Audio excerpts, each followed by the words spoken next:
A gente está falando tanto sobre o presidente Lula, que segue se recuperando, né, de uma cirurgia na cabeça, de um procedimento que ele fez agora pela manhã. Lula está muito bem, segundo a equipe médica. E aí é muito interessante, porque Lula está bem de saúde, está bem nas pesquisas. A pesquisa Quest, divulgada agora pela manhã, mostra que o presidente Lula venceria todos os seus opositores numa eventual disputa de 2026. Segundo essa pesquisa, a gente está vendo aí os cenários, né? Ó, conhecimento, potencial de voto ou rejeição de lideranças. Tá aí, ó, Lula, 52%, e aí a gente tem... Não, isso aí é rejeição, né? Eu queria de intenção de voto. A pesquisa Quest divulgada hoje mostra que o presidente Lula ou o ministro da Fazenda, Fernando Haddad, venceriam o segundo turno caso as eleições presidenciais fossem hoje. Os cenários testados incluíam disputas contra Jair Bolsonaro, contra o governador de São Paulo, Tarcísio de Freitas, contra o governador de Goiás, Ronaldo Caiado, e até mesmo contra o Pablo Marçal. O levantamento não inclui cenários de primeiro turno. Lula venceria, por exemplo, Tarcísio de Freitas com 52% contra 26% do governador. Contra Bolsonaro, que está inelegível até 2030, mas mesmo assim aparece na pesquisa, Lula venceria de 51 contra 35. Esses números são... Aí tem em relação, por exemplo, a Pablo Marçal. No cenário contra Pablo Marçal, Lula teria 52% contra 27% de Pablo Marçal. Na disputa contra o governador de Goiás, o Ronaldo Caiado, o Lula teria 54% contra 20% de Caiado. No total foram testados 8 cenários para 2026. Tem aí também com Tuma, né? Romeu Tuma também tá, e Ratinho Júnior. Foram 8 cenários. Além dos 4 com a presença de Lula, foram também outros cenários com Fernando Haddad. E o ministro da Fazenda, Fernando Haddad, também lidera contra os mesmos adversários. Então, a novidade aí dessa pesquisa é que tanto Lula quanto Haddad aparecem muito fortes nesse cenário para 2026. Haddad teria 44% em disputa contra Tarcísio, que registrou 25%. Contra Bolsonaro, Haddad teria 42% e Bolsonaro 35%. Haddad também teve patamares muito semelhantes se a disputa fosse contra Pablo Marçal e contra Ronaldo Caiado.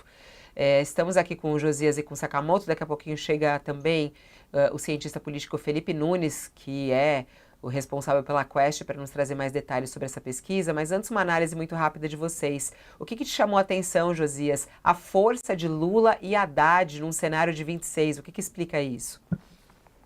Essa pesquisa é muito boa para o Lula, né? E há no cenário esboçado aí pela pesquisa 2 notícias para o Lula. A boa notícia é que não há má notícia nessa pesquisa para ele, né? Se ele tiver desempenho e saúde, o Lula vai ser candidato à reeleição. E a pesquisa informa que hoje o Lula derrotaria o Bolsonaro, se ele tivesse condições de disputar e não tem, derrotaria também os potenciais herdeiros políticos do eleitorado do Bolsonaro, né? O Tarcísio de Freitas, o Pablo Marçal, o Ronaldo Caiado. E se o Lula avaliar que uma 7ª campanha presidencial seria um sacrifício demasiado para um idoso a caminho dos 80 anos, a pesquisa sinaliza que a aposentadoria política pode não ser o fim do mundo para o Lula. O presidente ainda está na UTI e foi presenteado, por assim dizer, um roteiro para o eventual pós-Lula. E o substituto preferido é o Fernando Haddad.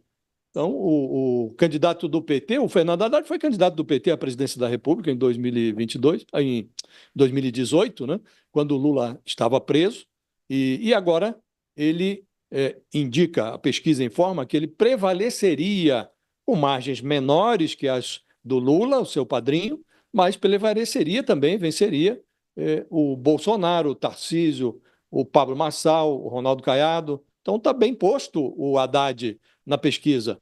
Com 2 anos de antecedência, Fabíola, qualquer prognóstico sobre a sucessão de 2026 seria um exercício de quiromancia, evidentemente, né? Mas parece que não há nenhuma dúvida de que a melhor alternativa para o Lula hoje seria dar mão forte ao Fernando Haddad, cuja política econômica está agora passando aí por um estresse, por um ajuste que é vital para o sucesso dessa política econômica, né? E o bom desempenho do Haddad seria bom para o ministro, evidentemente, e também para o Lula, seja qual for o projeto dele. Se for candidato, se for transferir o seu prestígio para o Haddad, em qualquer hipótese, o bom desempenho do Haddad seria conveniente para o Lula. E aí temos na outra ponta o Bolsonaro, e a pesquisa também trouxe um par de notícias para o Bolsonaro. E no caso dele, no caso do Bolsonaro, a notícia má é que não há notícia boa para ele nessa pesquisa. Ele já está inelegível até 2030, está esperando aí uma sentença criminal, e a pesquisa mostra que ele desperta hoje a ojeriza de 57% dos brasileiros, ele é rejeitado por 57% dos brasileiros. Hoje perderiam para o Lula, perderiam para o Haddad. Então, é uma pesquisa devastadora para o Bolsonaro. Tá aí, ó. A gente tá vendo aí essa daí é o gráfico que mostra a intenção de voto para presidente. Eles testaram o segundo turno. Então, eles não fizeram aquela lista que você aparece com muita diferença. Então, é sempre, ó, no cenário 1 é o teste entre Lula e Bolsonaro. Então, Lula com 51 e Bolsonaro com 35. Muito diferente do resultado do segundo turno de 2022, né? Essa pesquisa mostra Bolsonaro muito mais fragilizado do que ele saiu das urnas em 2022.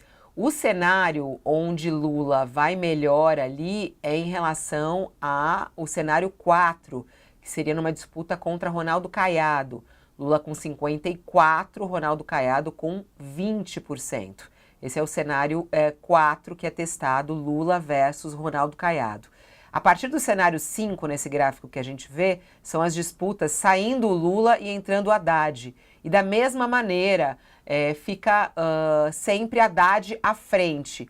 Uma disputa mais acirrada seria no último cenário entre Fernando Haddad e Ronaldo. Não, é uma disputa mais fácil ali para Haddad, 45, né? A mais acirrada para Haddad seria justamente contra o próprio Bolsonaro, né? 42-35. O Bolsonaro, de todos os outros candidatos, é o que aparece mais forte, sempre marcando 35% E não será, das né, intenções Fabiola? de voto. Oi? Que não será candidato, né? A gente precisa sempre esclarecer isso. Ele Está finge que é candidato, inelegível. mas ele não vai ser candidato, né? Então aí é uma, é uma informação que é fornecida para testar, para aferir o prestígio do Bolsonaro, mas evidentemente é pro forma, né? Porque ele efetivamente não será candidato, embora ele finja que ainda é candidato, né? Bom, Sakamoto, o que te chamou a atenção nessa pesquisa?